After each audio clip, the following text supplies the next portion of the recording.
Dear friends, welcome to Janaki Tutorials. So today we will discuss about continued part of preparation of KSET and NET. See, here I started a communication chapter related some questions. So in this class we continued through the 7th question. So first time ನಮ್ಮ ಚಾನಲ್ನ ನೋಡ್ತಾ ಇದ್ದರೆ please subscribe ಮಾಡಿ. ಹಾಗೆ ಇದು related ನೋಟ್ಸ್ನ ನಾನು ಟೆಲಿಗ್ರಾಮಲ್ಲಿ share ಮಾಡ್ತೀನಿ. Telegram ಲಿಂಕ್ನ ನಾನು ಡಿಸ್ಕ್ರಿಪ್ಷನಲ್ಲಿ ಹಾಕಿದ್ದೀನಿ, ಜಾಯ್ನ್ ಆಗಿ, ಓಕೆನಾ. ಸೊ ಲಾಸ್ಟ್ ಕ್ಲಾಸಸಲ್ಲಿ ನಾನು ಫಸ್ಟ್ ಚಾಪ್ಟರಿಂದ ಸ್ಟಾರ್ಟ್ ಮಾಡಿದ್ದೀನಿ, ಟೀಚಿಂಗ್ ಆ್ಯಪ್ಟಿಟ್ಯೂಡ್ ಹಾಗೆ ರಿಸರ್ಚ್ ಆ್ಯಪ್ಟಿಟ್ಯೂಡ್ ರಿಲೇಟೆಡ್. NET ಹಾಗೂ KSETಲ್ಲಿ ರಿಪೀಟೆಡ್ ಆಗಿರೋ ಚಾಪ್ಟರ್ ವೈಸ್ ಸೊಲ್ಯೂಷನ್ಸ್ನ ಮಾಡ್ಕೊತ ಬಂದಿದ್ದೀನಿ. ಸೊ ಅದೇ ಥರ ಕ್ವಶನ್ ಆ್ಯಂಡ್ ಆನ್ಸರ್ ಅಷ್ಟೇ ಅಲ್ಲದೆ ಆ ಕ್ವಶನಿಗೆ ಆನ್ಸರ್ ಇದೆ ಯಾಕೆ ಅನ್ನೋ ಎನಲೈಸಸ್ ಕೂಡ ನಾನು ಮಾಡಿದ್ದೀನಿ, ನೋಡ್ತಾ ಬನ್ನಿ. ಹಾಗೆ ಪೇಪರ್ 1 ರಿಲೇಟೆಡ್ಡು ಇದರಲ್ಲಿ DI based, aptitude based, reasoning based ಕ್ವಶನ್ಸ್ನ ಈಸಿ ಫಾರ್ಮೆಟ್ ಒಳಗಡೆ ನಾನು ಸಾಲ್ವ್ ಮಾಡಿ ಆಲ್ರೆಡಿ ವೀಡಿಯೋಸ್ನ ಹಾಕಿದ್ದೀನಿ, ಒನ್ ಟೈಮ್ ನೋಡಿ, ಓಕೆನಾ. ನೆಕ್ಸ್ಟ್ ಕ್ವಶನ್ನ ನೋಡ್ತಾ ಹೋಗೋಣ. See, as a mode of communication drama has a 4 form of from the western perspective. They are, see ಡ್ರಾಮಾದೊಳಗಡೆ 4 ಫಾರ್ಮ್ಸ್ ಇದ್ದಾವೆ, ಯಾವ್ಯಾವು ಅಂತ. See, tragedy, comedy, serious drama, melody drama, then character drama ಅಂತ ಹೇಳಿ, ಓಕೆನಾ. ಸೊ ಯಾವುದು ಈ 4 ಫಾರ್ಮ್ಸ್ ಇದಾವ್ರಿ ಎದ್ರೊಳಗಡೆ ಅಂದರೆ ವೆಸ್ಟರ್ನ್ ಪ್ರಾಸ್ಪೆಕ್ಟಿವ್ ಒಳಗಡೆ. ಸಿ ಆ 4 ಏನು ಫಾರ್ಮ್ಸ್ ಯಾವ್ಯಾವು ಅಂತ ಕ್ವಶನ್ ಕೇಳಿದ್ದಾರೆ.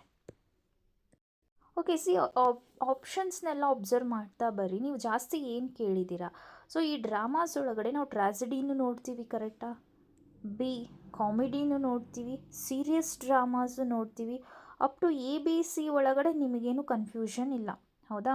ಸೊ ABC ಅನ್ನೋ ಆಪ್ಷನ್ ಎಲ್ಲಿದೆ ನೋಡಿ, that is only option number A. ಅಂದರೆ ಡ್ರಾಮಾ ಕೂಡ ಒಂದು ಹೌದು ಅಂತಂದು ಹೇಳಿ. ಸೊ ನಮಗೆ ಇವೆರಡರಲ್ಲಿ ಕನ್ಫ್ಯೂಷನ್ ಇರ್ತವೆ. ಸೊ ಈ 3 ಆಪ್ಷನ್ ಸ್ಟಾರ್ಟಿಂಗ್ ನಾವು ಆಲ್ವೇಸ್ ಕೇಳಿರ್ತೀವಿ, ಹೌದಾ. ಸೊ ಇನ್ನು ರಿಮೈನಿಂಗ್ 2 ಆಪ್ಷನಲ್ಲಿ ನಮಗೆ confusion. So ABC are right ಅಂತಂದರೆ, ಸೊ ಆಪ್ಷನ್ ಯಾವುದು ABC ರೈಟ್ ಇರೋದು ಆಪ್ಷನ್ ನಂಬರ್ ಎ, ಹೌದಾ. See the explanation. Next question ನೋಡ್ತಾ ಹೋಗೋಣ. See, identify the correct chronological sequence of the following. So sequence ಒಳಗಡೆ ಬರೀಬೇಕಂತೆ, ಏನಿದೆ ನೋಡ್ರಿ. Launch of Twitter, launch of Facebook, appearance of social network sites, launch of Sputnik, war of the words broadcast. So ನಮಗೆ ಇವೆಲ್ಲ years ನೆನಪಿರಬೇಕು, ಅಂದರೆ ನಾವಿದ್ದು ಯಾವಾಗ launch ಮಾಡಿದ್ದಾರೆ ಅನ್ನೋ ಅಸಂಪ್ಷನ್ ಬೇಸ್ ಮೇಲೆ ನಾವು ಇದನ್ನ ಸಿರೀಸ್ ವೈಸ್ ಅರೇಂಜ್ ಮಾಡ್ಬೋದು, ಹೌದಾ. ಸಿ ಇಷ್ಟು ನೋಡಿದರೆ ಒಂದು ಇಲ್ಲೇನಿದೆ ಆಪ್ಷನ್ಸ್ನ ಫಸ್ಟ್ ಅಬ್ಸರ್ವ್ ಮಾಡಿರಿ. ಫಸ್ಟ್ ಆಪ್ಷನ್ ಒಳಗಡೆ ಫಸ್ಟ್ ಎ ಇದೆ, ಸೆಕೆಂಡ್ ಆಪ್ಷನಲ್ಲಿ ಇ, ಥರ್ಡ್ ಆಪ್ಷನಲ್ಲಿ ಬಿ, ಫೋರ್ತ್ ಆಪ್ಷನಲ್ಲಿ ಸಿ ಇದೆ, ಹೌದಾ. ಸೊ ಒಂದು ಈ ಸ್ಟಾರ್ಟಿಂಗ್ ಆಪ್ಷನ್ಸ್ ಆದರೂ ಅಬ್ಸರ್ವ್ ಮಾಡಿರಿ, ಇಲ್ಲ ಎಂಡ್ ಆಪ್ಷನ್ಸ್ ಆದರೂ ಅಬ್ಸರ್ವ್ ಮಾಡಿರಿ. ನಮಗೇನು ಗೊತ್ತಿರಬೇಕು, ರೀಸೆಂಟಾಗಿ ಯಾವುದು ಲಾಂಚ್ ಆಗಿದೆ ಅದಾದರೂ ಗೊತ್ತಿರಬೇಕು, ಅದು ಲಾಸ್ಟಲ್ಲಿ ಬರುತ್ತೆ, ಕರೆಕ್ಟಾ. ಸೀಕ್ವೆನ್ಸ್ ಕ್ರೊನಾಲಜಿಕಲ್ ಹೇಳಿದ್ದಾರೆ. ಇಲ್ಲ ನಮಗೆ ಇಷ್ಟರೊಳಗಡೆ ಓಲ್ಡ್ ಯಾವುದು ಅಂತ ಗೊತ್ತಾದರೆ ಅದು ಇಲ್ಲಿ ಬರುತ್ತೆ. ಎರಡರಲ್ಲಿ ಒಂದು ಗೊತ್ತಾದರೆ ನಮಗೆ ಆನ್ಸರ್ ಗೊತ್ತಾಗ್ಬಿಡುತ್ತೆ. ಇಷ್ಟು ಎಲ್ಲ ನಮಗೆ ಇಯರ್ಸು ನೆಸೆಸಿಟಿನೂ ಇಲ್ಲ, ಹೌದಾ. ಹಾಗಿದ್ರೆ ಅಬ್ಸರ್ವ್ ಮಾಡ್ತಾ ಬನ್ನಿ. ಈ ಟ್ವಿಟ್ಟರ್ ಇದೆ, ಫೇಸ್ಬುಕ್ ಇದೆ, ಈ appearance of social network sites ಇದ್ದಾವೆ, launch of Sputnik, war of the first world war of the Worlds broadcast ಇದೆ. ಇಷ್ಟು ಅಬ್ಸರ್ವ್ ಮಾಡಿದಾಗ ನಮಗೆ ಒಂದೇನು ಗೊತ್ತಾಗುತ್ತೆ, ಇದೇನಿದಾವಲ್ಲ ಸ್ಪುಟ್ನಿಕ್ಕು ಮತ್ತು ವರ್ಲ್ಡ್ ವಾರು ಇವೆಲ್ಲ ಲಾಸ್ಟಲ್ಲಿ ಆಗಿರೋದು, ಅಂದರೆ ಸ್ಟಾರ್ಟಿಂಗ್ ಬರ್ತವೆ ಇವೆ ಎರಡರಲ್ಲಿ ಒಂದು ಸ್ಟಾರ್ಟಿಂಗ್ ಬರುತ್ತೆ, D R E, correct. Observe ಮಾಡಿರಿ ಕರೆಕ್ಟಾಗಿ. ಇವೆಲ್ಲ ಈ appearance of social network, Facebook, Twitter next ಬರುತ್ತೆ. ಸೆಕೆಂಡ್ ಆದರೂ ಬರ್ಬೋದು, ಥರ್ಡ್ ಆದರೂ ಬರ್ಬೋದು, ನಂಗೆ ಗೊತ್ತಿಲ್ಲ. ಬಟ್ ಏನು ಓಲ್ಡೆಸ್ಟ್ ಯಾವುದು ಫಸ್ಟ್ ನೋಡೋಣ. ಒಂದು ಲಾಂಚ್ ಆಫ್ ಸ್ಪುಟ್ನಿಕ್ ಇರ್ಬೋದು, ಇಲ್ಲ war of the Worlds broadcast ಇರಬೇಕು, ವಾರ್ ಇರ್ಬೋದು, ಕರೆಕ್ಟಾ. ಸೊ ಡಿನ ಇನ ಫಸ್ಟಲ್ಲಿ ಬರಬೇಕು. ಸೊ ಇ ಇದೆ, ಹಾಗಂದರೆ 2 ಈಸ್ ದ ಆನ್ಸರ್. ಸೊ ಅದು ನಿಮಗೆ ಗೊತ್ತಾಗಲಿಲ್ಲ, ಏನು ಮಾಡಬೇಕು, ಇಷ್ಟರೊಳಗಡೆ ಇನ್ನು ರಿಮೈನಿಂಗ್ 3 ಇದ್ದಾವಲ್ಲ, ಇದರೊಳಗಡೆ ಅಟ್ ಪ್ರೆಸೆಂಟಾಗಿ ಬಂದಿರೋದು ಯಾವುದು, ಇತ್ತೀಚೆಗೆ ಬಂದಿರೋದು ಏನು ಸೀಕ್ವೆನ್ಸ್ ಯಾವುದು ಅಂತ ನೋಡಬೇಕು. ಇಲ್ಲಿ ಸೋಷಿಯಲ್ ನೆಟ್ವರ್ಕ್ ಫಸ್ಟ್ ಬರುತ್ತೆ ರೀ. ಸೋಷಿಯಲ್ ನೆಟ್ವರ್ಕ್ ಬಂದಾದಮೇಲೆ ಈ ಫೇಸ್ಬುಕ್ಕು ದೆನ್ ಟ್ವಿಟ್ಟರು ಬರೋದು, ಕರೆಕ್ಟ್ ಅಲ್ಲ? ಸೊ ಹಂಗಂದರೆ ಈ ಸಿನೂ ಲಾಸ್ಟ್ ಆಗೋಕ್ಕಾಗಲ್ಲ, ಆಪ್ಷನ್ ನಂಬರ್ ಸಿ ಅಲ್ಲ. ಹೌದು. ದೆನ್ ಈ ಅಂದ್ರೂ ಅಲ್ವೇ ಅಲ್ಲ, ಸರಿ. ದೆನ್ ಡಿನೂ ಅಲ್ಲ ರೀ, ಲಾಂಚ್ ಆಫ್ ಸ್ಪುಟ್ನಿಕ್ಕು ಅಲ್ಲ, ಕರೆಕ್ಟಾ? ಸೊ ಹಂಗಂದ್ರೆ ಯಾವುದು? ಒಂದು ಫೇಸ್ಬುಕ್ ಇರ್ಬೋದು, ಟ್ವಿಟ್ಟರ್ ಇರ್ಬೋದು. ಸೊ ಆನ್ಸರ್ ಇಲ್ಲಿ ಲಾಸ್ಟ್ ಎ ಒಂದೇ ಬಾಕಿ ಉಳಿದಿದೆ. So remaining A is known as launch of ಟ್ವಿಟ್ಟರೇ ಏನಾಗುತ್ತೆ ಲಾಸ್ಟಿಗೆ ಬರುತ್ತೆ, ಅಂದರೆ ರೀಸೆಂಟಾಗಿ ಆಗಿರೋದು. ಹಾಗಾದರೆ option number 2 is the answer. ನೀವು ಇದೇ ಥರ ಸೇಮು ಏನು ಮಾಡಬೇಕು, ಥರ ಎನಲೈಸ್ ಮಾಡಿ ಎಕ್ಸಾಮ್ ಹಾಲ್ ಒಳಗಡೆ ಮಾರ್ಕ್ ಹಾಕಬೇಕು. ಸೊ ನಾನು ಎಕ್ಸ್ಪ್ಲೇನ್ ಮಾಡಿದ್ದೀನಿ ಅಂತ ನನಗೆ 2-3 ಮಿನಿಟ್ಸ್ ತೊಗೊಳ್ತದೆ.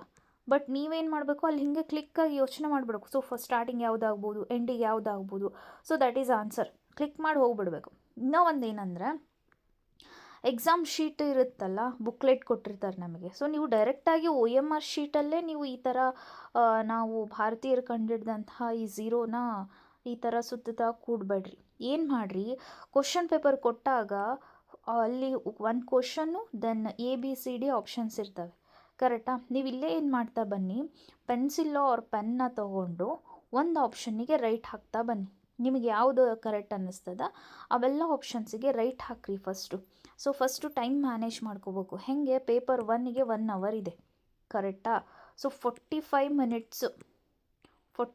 ಮಿನಿಟ್ಸ್ವರೆಗೂ ನೀವೇನು ಮಾಡಬೇಕು, ಯಾವುದಕ್ಕೂ ನೀವು ಶೇಡ್ ಮಾಡಬಾರ್ದು. OMRಲ್ಲಿ ಬರೀ ಏನು ಮಾಡಬೇಕು, ಕರೆಕ್ಟಾಗಿ ಟೈಮ್ ನೋಡ್ಕೊಳ್ರಿ. 45 ಮಿನಿಟ್ಸು ನೀವೇನು ಮಾಡಿರಿ, ಕ್ವಶನ್ ಪೇಪರಲ್ಲಿ ನಿಮಗೆ ಯಾವುದು ಆನ್ಸರ್ ಅನ್ನಿಸ್ತದಲ್ಲ ಅವೆಲ್ಲ ಕ್ವಶನ್ಸಿಗೂ ರೈಟ್ ಹಾಕ್ರಿ, ಓಕೆನಾ? ಸೊ ರೈಟ್ ಹಾಕ್ರಿ. 45 ಮಿನಿಟ್ಸು 50 ಕ್ವಶನ್ಸು. ಸೊ ಪರ್ ಕ್ವಶನಿಗೆ ಎಷ್ಟಾಗುತ್ತೆ? ಸೊ ಆಗುತ್ತೆ ರೀ ಅದು 1 ಮಿನಿಟ್. ನೆಕ್ಸ್ಟ್ ನೀವು ಆನ್ಸರ್ ಮಾಡ್ತಿರ್ಬೇಕಾದ್ರೆ ಒಂದು ಕ್ವಶನಿಗೆ 1 ಮಿನಿಟ್ ಬಂದೇ ಬರುತ್ತದೆ. ಒಂದೊಂದು ಕ್ವಶನ್ ನಿಮಗೆ ಗೊತ್ತಿರೋವೇ ಇರುತ್ತೆ, ಅದಕ್ಕೆ ಟೈಮ್ ಏನು ಜಾಸ್ತಿ ಬೇಡ, 1 ಮಿನಿಟ್ವರೆಗೂ ಬೇಕಾಗಲ್ಲ, ಹೌದಾ? ಸೊ ಹಂಗೆ 45 ಮಿನಿಟ್ಸ್ ಒಳಗಡೆ ಈ 50 ಕ್ವಶನ್ಸ್ ಅವ್ರು ಎಷ್ಟಾಗುತ್ತೆ ಅಷ್ಟು ಕ್ವಶನ್ಸ್ಗೂ ರೈಟ್ ಹಾಕಿ ಆಮೇಲೆ ಏನು ಮಾಡಿರಿ, ನೀವು OMRಲ್ಲಿ ಹಿಂಗೆ ರೌಂಡ್ ಹಾಕ್ರಿ, ಓಕೆನಾ? ಯಾಕೆ ಅಂದರೆ ಇವಾಗ ಒಂದು ಕ್ವಶನ್ ನೋಡೋದು, ಸೊ ಆ ಕ್ವಶನ್ನ ರೌಂಡ್ ಹಾಕೋದು, ಮತ್ತು ಪೇಪರ್ ತೆಗೆದು ನೋಡೋದು, ಆಮೇಲೆ ರೌಂಡ್ ಹಾಕೋದು, ಅಲ್ಲಿ ನಿಮ್ಮದು ಟೈಮ್ ವೇಸ್ಟ್ ಆಗುತ್ತೆ. ಆ ರೀಸನಿಂದ ನೀವೇನು ಮಾಡಿರಿ, ಫಸ್ಟು ಕ್ವಶನ್ ಪೇಪರ್ ಒಳಗಡೆ ಮಾರ್ಕ್ ಹಾಕಿಬಿಟ್ಟು ದೆನ್ ನೀವೇನು ಮಾಡಿರಿ, OMR ಲಾಸ್ಟ್ 15 ಮಿನಿಟ್ಸ್ ಇದ್ದಾಗ ನೆನಪಿಂದ OMRಗೆ ಈ ಥರ ರೌಂಡ್ ಹಾಕಿರಿ, ಟೈಮ್ ನೋಡಿಕೊಂಡು. ಇಲ್ಲ ಅಂದರೆ ಹಾಫ್ ಆನ್ ಅವರ್ ಟಿಕ್ ಹಾಕಿರಿ ಈ ಥರ. ದೆನ್ ಏನು ಮಾಡಿರಿ, ಶೇಡ್ ಮಾಡಿರಿ. ನೆಕ್ಸ್ಟ್ ಇನ್ನು ರಿಮೈನಿಂಗ್ ಟೈಮ್ ಉಳಿತದಲ್ಲ ಆವಾಗಿನ್ನ ರಿಮೈನಿಂಗ್ ಕ್ವಶನ್ಸ್ಗೆ ರೈಟ್ ಹಾಕಿರಿ. ಆಮೇಲೆ ನೆಕ್ಸ್ಟ್ ಏನು ಮಾಡಿರಿ, ಈ ಥರ ರೌಂಡ್ ಹಾಕಿರಿ, ಓಕೆ? ನೆಕ್ಸ್ಟ್ ಪೇಪರ್ 2ಗೆ ಏನು ಮಾಡಬೇಕು, ಅಲ್ಲಿ 1 ಅವರ್ ಇದ್ದಾಗ 1 ಅವರ್ ಮುಗಿತಾ 1 ಅವರ್ವರೆಗೂ ಇದೇ ಥರ ರೈಟ್ ಹಾಕಬೇಕು. ಯಾವ ಕ್ವಶನಿಗೆ ಗೊತ್ತಿದೆ ಆನ್ಸರ್ ಅದಿಷ್ಟು, ಓಕೆ? ನೆಕ್ಸ್ಟು ಏನು ಮಾಡಿರಿ, ನಿಮ್ಮದು OMR ಇರುತ್ತಲ್ಲ ಅದರಲ್ಲಿ ಶೇಡ್ ಮಾಡಿರಿ ಆನ್ಸರ್ಸಿಗೆ. ಸೊ ಇಲ್ಲ ಅಂದರೆ 1 ಅವರ್ 40 ಮಿನಿಟ್ಸ್ವರೆಗೂ ನೀವೇನು ಮಾಡಿರಿ, ಆನ್ಸರ್ಸ್ನ ರೈಟ್ ಮಾರ್ಕ್ ಹಾಕ್ತಾ ಬರ್ರಿ ಎದ್ರೊಳಗಡೆ, ನಿಮ್ಮ ಕ್ವಶನ್ ಪೇಪರ್ ಒಳಗಡೆ. ಸೊ ಇದಾದ ಮೇಲೆ 1 ಅವರ್ 40 ಮಿನಿಟ್ಸ್ ಆದಮೇಲೆ ನೀವೇನು ಮಾಡ್ತಾ ಬರ್ರಿ, OMR ಶೀಟ್ ಒಳಗಡೆ ಇದನ್ನ ಈ ಥರ ಫಿಲ್ ಮಾಡ್ತಾ ಬರ್ರಿ. ಒಂದೇನಂದರೆ ಡೈರೆಕ್ಟಾಗಿ ನಿಮಗೆ ಆನ್ಸರ್ ಓಕೆ B ಅನ್ನಿಸ್ತಾ ಆನ್ಸರು, ಒಮ್ಮುಕ್ಲೆ Bಗೆ ಈ ಥರ ಹಾಕಬಾರ್ದು. ಯಾಕಂದರೆ ಒಂದು ಸತಿ ಕೂಲಾಗಿ ಯೋಚನೆ ಮಾಡಬೇಕು. ನಮಗೆ ಸೆಕೆಂಡು ತರ್ಡು ಕ್ವಶನಿಗೆ ಹೋಗಾದಮೇಲೆ ಈ ಆನ್ಸರ್ ಇದೆ ಅಲ್ಲ ಅನ್ನೋದು ನನಗೆ ಒಂಚೂರು ನೆನಪು ಬರುತ್ತೆ ನಮಗೆ. ಸೊ ಆ ರೀಸನಿಂದ ಕ್ವಶನ್ ಪೇಪರಲ್ಲಿ ಫಸ್ಟ್ ರೈಟ್ ಹಾಕಿಬಿಟ್ಟು ದೆನ್ ಏನು ಮಾಡಿರಿ, ಆನ್ಸರ್ OMR ಶೀಟಲ್ಲಿ ಈ ಥರ ಫಿಲ್ ಮಾಡಿ, ಓಕೆ? ಇದು ಆನ್ಸರ್ ಏನಾಗುತ್ತೆ, ಆಪ್ಷನ್ ನಂಬರ್ 2. ಎಸ್, ಕರೆಕ್ಟ್ ಇದೆ ನಾವು ಹೇಳಿರೋದು, ಓಕೆನಾ? ಸೊ ನೆಕ್ಸ್ಟ್ ಕ್ವಶನ್ ನೋಡೋಣ. C the next question, a cartoon is of ಅಂತಂದು ಹೇಳಿದೆ. Cartoon is high definition, low definition, natural definition and negative definition. So ಏನಂದರೆ, ಸೊ ಆನ್ಸರ್ ನೋಡ್ತಾ ಬರೋಣ. ನಿಮಗೆ ಏನು ಕಾರ್ಟೂನ್ಸ್ ಅನ್ನತ್ಲೆ ಇದು ಒಂಥರ ಮೀಡಿಯಾ ರಿಲೇಟೆಡ್ ಕ್ವಶನ್. ಇದು ಮೀಡಿಯಾ ರಿಲೇಟೆಡ್ ಒಂದು ಕ್ವಶನ್ ಇರುತ್ತೆ. ಇತ್ತೀಚೆಗೆ ಈ ಥರ ಕ್ವಶನ್ಸ್ ಎಲ್ಲ ಕೇಳ್ತಿದ್ದಾರೆ ಈ ಕಮ್ಯುನಿಕೇಷನ್ಸ್ ಒಳಗಡೆ. ಈ ಕಾರ್ಟೂನ್ ಅಂದರೆ ಮೀಡಿಯಾ, ಇದು ಯಾವ ಥರ ಇದೆ definition, high, low, natural and negative ಅಂತಂದು ಹೇಳಿ. ಸಿ ನೋಡ್ತಾ ಬರೋಣ answer is two that is low definition ಅಂತಂದು ಹೇಳಿ. ಏನಿದು ಏನು ಕಾರ್ಟೂನ್ ಡೆಫಿನಿಷನ್ ಅಂತಂದರೆ ಇದು hot and cool media related, high and low definition media related ಬರುತ್ತೆ. ಸೊ ಇದನ್ನ ಹೈ ಡೆಫಿನಿಷನ್ ಅಂತಂದರೆ ಪ್ರಿಂಟಿಂಗು ಫೋಟೋಗ್ರಾಫಿ ರಿಲೇಟೆಡು. ಈ ಥರ ಏನಾದರೂ ಕ್ವಶನ್ಸ್ ಇದ್ದರೆ ದಟ್ ಈಸ್ ಹೈ ಡೆಫಿನಿಷನ್. ಇಲ್ಲಿ ಕೊಟ್ಟಿರೋದು ಲೋ ಡೆಫಿನಿಷನ್, ಅಂದರೆ ಕಾರ್ಟೂನ್ಸು, ಟೆಲಿಫೋನ್ ಕಾಲ್ಸು ಇವೆಲ್ಲ ಲೋ ಡೆಫಿನಿಷನ್ ಒಳಗಡೆ ಬರುತ್ತೆ. ಸೊ ಈ ಥರ ನಾವು ಇದನ್ನ ಡಿವೈಡ್ ಮಾಡ್ತೀವಿ. ಓಕೆ, ಸೊ ರಿಮೈನಿಂಗ್ ಆಪ್ಷನಿಂದ ಎಕ್ಸ್ಪ್ಲನೇಷನ್ ಇದೆ, ನೋಡ್ಕೊಳ್ಳಿ. ಓಕೆನಾ. Next question, see which of the following concepts are related to mass communication. Mass communication ಅಂದರೆ ಸೊ ಈ ಕಮ್ಯುನಿಕೇಷನ್ನು ಒನ್ ಥ್ರೂ ಏನಾಗುತ್ತೆ, ಲಾಂಗ್ ಎನ್ ನಂಬರ್ ಆಫ್ ಪೀಪಲ್ಸ್ಗೆ ರೀಚ್ ಆಗ್ತಾ ಹೋಗುತ್ತೆ. That is mass communication. Okay, so it is global village, medium is the message, the extension of a man, pop culture, prophet. So ಇಷ್ಟು options ಒಳಗಡೆ which is an mass communication related concept. See ಈ options ಎಲ್ಲ ನೋಡಿದಾಗ ಏನಪ್ಪ ಅಂದರೆ, ಒಂದು global village is right. ಓಕೆನಾ, mass communication ಅಂದರೆ ಎಲ್ಲ ಕಡೆನೂ ರೀಚ್ ಆಗುತ್ತೆ. Then it is a medium is the message. ಹೌದು, ನಾವು ಮೆಸೇಜನ್ನ ಕೊಡಲಿಕ್ಕೋಸ್ಕರನೇ ನಾವು ಇದನ್ನ ಮಾಡ್ತೀವಿ, ಹೌದಾ. Then the extension of a man ಅಂತ ಹೇಳಿದೆ. So this is also right.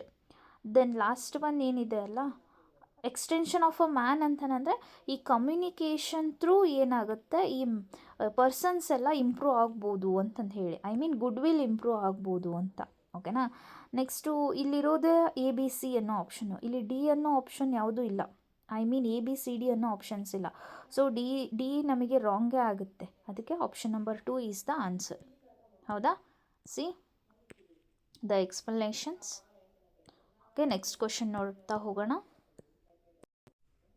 See, the period of time when communication network becomes inoperative is referred to as.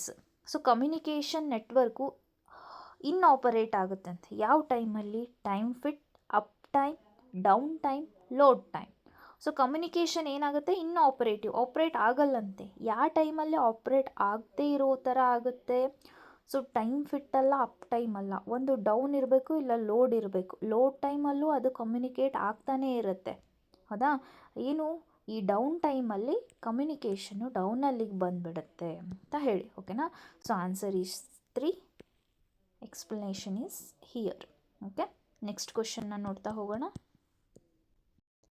C ಇದೇನಪ್ಪ ಅಂತಂದರೆ, ಈ communication based UGC NET 2023 June ಟೈಮಲ್ಲಿ shift 2ನಲ್ಲಿರುವಂಥ ಇದು question paper. ಓಕೆನಾ, based on the communication related. See the next question, which of the following features of narrow casting. See before of that narrow casting meaning ಏನು? Narrow casting ಅಂತಂದರೆ it is an limited access ಅಂತ ಹೇಳಿ. So limited geographic ಏರಿಯಾದೊಳಗಡೆ ಏನು search ಆಗೋದು, information ಸಿಗೋದು ಅಂತ ಹೇಳಿ narrow casting.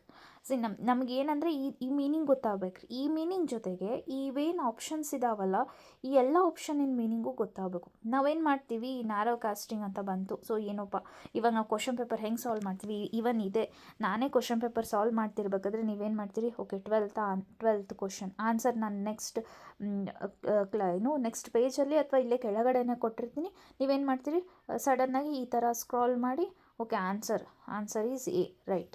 12th question answer is A. So ಈ 3 ಆಪ್ಷನ್ಸ್ ಅಷ್ಟೇ ರೈಟ್ ಆಗಿದ್ದಾವೆ, ಇನ್ನು ರಿಮೈನಿಂಗ್ ಆಪ್ಷನ್ಸ್ ಯಾಕೆ ರೈಟ್ ಆಗಿಲ್ಲ ಅನ್ನೋ ಡಿಸ್ಕಷನ್ ಮಾಡ್ತಿರ್ಬೇಕಾದ್ರೆ ನೀವೇನು ಮಾಡ್ತೀರಿ, ನೆಕ್ಸ್ಟ್ ಕ್ವಶನಿಗೆ ಸ್ಕಿಪ್ ಆಗಿಬಿಡ್ತೀರಿ. ಸೊ ಇದೇ ನಾವು ಮಾಡೋ ತಪ್ಪು, ಹೌದಾ. ಸೊ 100 ಕ್ವಶನ್ಸ್ನ ಸಾಲ್ವ್ ಮಾಡೋ ಅಲ್ಲಿ 10 ಕ್ವಶನ್ಸ್ನ ಎನಲೈಸ್ ಮಾಡ್ಕೊತ ಸಾಲ್ವ್ ಮಾಡ್ತೀವಲ್ಲ, ಅವರೇ ವಿನ್ ಆಗೋದು. ಹೌದಾ. ಯಾಕೆ ಹೇಳ್ತಿದ್ದೀನಿ ಅಂದರೆ, ಇವಾಗ ನಮಗೆ ABC ರಿಲೇಟೆಡ್ ಕ್ವಶನ್ನ ಕೊಟ್ಟಿದ್ದಾರೆ, ಇವು ಆನ್ಸರ್ ರೈಟ್ ಅಂತಂದು ಹೇಳಿ, ಹೌದಾ. ಸೊ ನೆಕ್ಸ್ಟ್ ಕ್ಲಾಸ್ ಒಳಗಡೆ ಅಂದರೆ ನೆಕ್ಸ್ಟ್ ಎಕ್ಸಾಮ್ಸ್ ಒಳಗಡೆ ನಿಮಗೆ ಏನು ಮಾಡ್ಬೋದು ಅವರು, ಇನ್ನು ರಿಮೈನಿಂಗ್ 3 ಆಪ್ಷನ್ಸ್ ಇದ್ದಾವಲ್ಲ ಆ ಬೇಸ್ ಮೇಲೆ ಕ್ವಶನ್ ಕೇಳ್ಬೋದು. ಯಾವ ಥರ ಕ್ವಶನ್ ಕೇಳ್ತಾರೆ ನಮಗೆ ಗೊತ್ತಾಗಲ್ಲ. ನಾವು ಈ ರಿಮೈನಿಂಗ್ 3 ಆಪ್ಷನ್ಸ್ನ ಇನ್ ಡೀಟೇಲಾಗಿ ಎನಲೈಸ್ ಮಾಡ್ತಾ ಓದಿದರೆ ನಮಗೆ ಆನ್ಸರ್ ಅಲ್ಲೇ ಗೊತ್ತಾಗ್ಬಿಡುತ್ತೆ, ಹೌದಾ. ಸೊ ಅದಕ್ಕೆ ಯಾವಾಗಲೂ ಏನು ಕ್ವಶನ್ನ ವಿತ್ ಆಪ್ಷನ್ ಆಗಿ ಅನಲೈಸ್ ಮಾಡ್ತಾ ಓದಬೇಕು ಅನ್ನೋದು. See which of the following features are narrow casting. Narrow casting meaning ಏನು? ಲಿಮಿಟೆಡ್ ಆಕ್ಸೆಸ್, ಅಂದರೆ ಇದು ಸಿಗೋದು ನಮಗೆ ಲಿಮಿಟೆಡ್ ಜಿಯೋಗ್ರಫಿಕಲ್ ಏರಿಯಾದೊಳಗಡೆ ಅಂತ. ಸರಿ, ಆಪ್ಷನ್ ನೋಡ್ತಾ ಹೋಗೋಣ. ಆಪ್ಷನ್ ಈಸ್ ಲಾರ್ಜ್ ಏರಿಯಾ, ಹೌದಾ. Next week reception, limited reach in terms of geographical area, noise free, appropriate for specialised media channels, ಹೌದಾ. ಸೊ ಇಷ್ಟು ಆಪ್ಷನ್ಸ್ ಇದ್ದಾವೆ.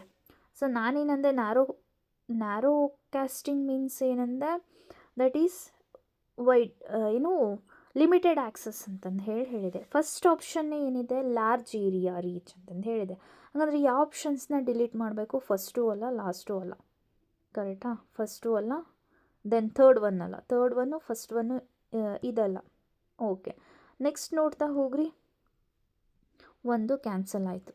ದೆನ್ ಆಪ್ಷನ್ ಸಿ ಆಗ್ಬೋದಲ್ಲ right answer. Limited reaches in terms of geographical area, correct. This is noise free also. C and D ಇಲ್ಲಿ ಎರಡರಲ್ಲಿದೆ. So option A ಆಗಲ್ಲ, ಹಾಗಂದರೆ B is the answer, ಕರೆಕ್ಟಾ? No, actually option C is right but B is wrong ಅಲ್ಲ. So ಹಾಗಂದ್ರೆ ಇದಾಗಲ್ಲ. Then ಇದು ಆಗಲ್ಲ, ಇದು ಆಗಲ್ಲ. ಬಿ ಈಸ್ ರಾಂಗ್ ಅಂತಂದರೆ ಆಪ್ಷನ್ ನಂಬರ್ ಬಿನೂ ಆಗಲ್ಲ. ಹಾಗಂದ್ರೆ ಆನ್ಸರ್ ಏನಾಗುತ್ತೆ?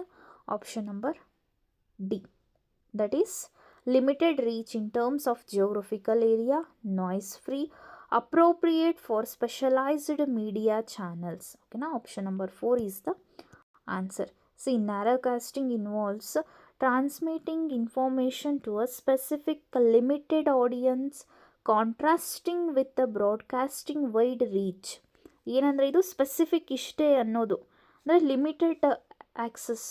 ದೆನ್ ಕಾಂಟ್ರಾಕ್ಷನ್ ಅಂತಂದರೆ ಏನು ಮಾಡೋದು, ಈ ಥರ ಸ್ಪೆಸಿಫಿಕ್ ಆಗಿ ಇಷ್ಟೇ ಇರೋದ್ರೊಳಗಡೆ ಅಂತ. ಎಕ್ಸ್ಪ್ಯಾಂಡಿಂಗ್ ಅಂತಂದರೆ ಸೊ ಇದು ಈ ಥರ ಬರುತ್ತೆ ಅವಾಗ ಯಾರೋ ಮಾರ್ಕ್. ಎಕ್ಸ್ಪ್ಯಾಂಡಿಂಗ್ ಅಂತ, ಕಾಂಟ್ರಾಕ್ಷನ್ ಆ್ಯಂಡ್ ಎಕ್ಸ್ಪ್ಯಾನ್ಷನ್ ಅಂತ ಹೇಳಿ. So this is contraction, it means specific limited ಆಡಿಯನ್ಸಿಗಷ್ಟೇ ಇದು ಗೊತ್ತಾಗೋದು. ಓಕೆನಾ? ದಿಸ್ ಈಸ್ ಏನಪ್ಪ ಅಂತಂದರೆ ನ್ಯಾರೋ ಕಾಸ್ಟಿಂಗ್. ಓಕೆ, ನೆಕ್ಸ್ಟ್ ಕ್ವಶನ್ನ ನೆಕ್ಸ್ಟ್ ಕ್ಲಾಸಲ್ಲಿ ನೋಡೋಣ. ಚಾನಲ್ನ ಸಬ್ಸ್ಕ್ರೈಬ್ ಮಾಡಿ. Thank you.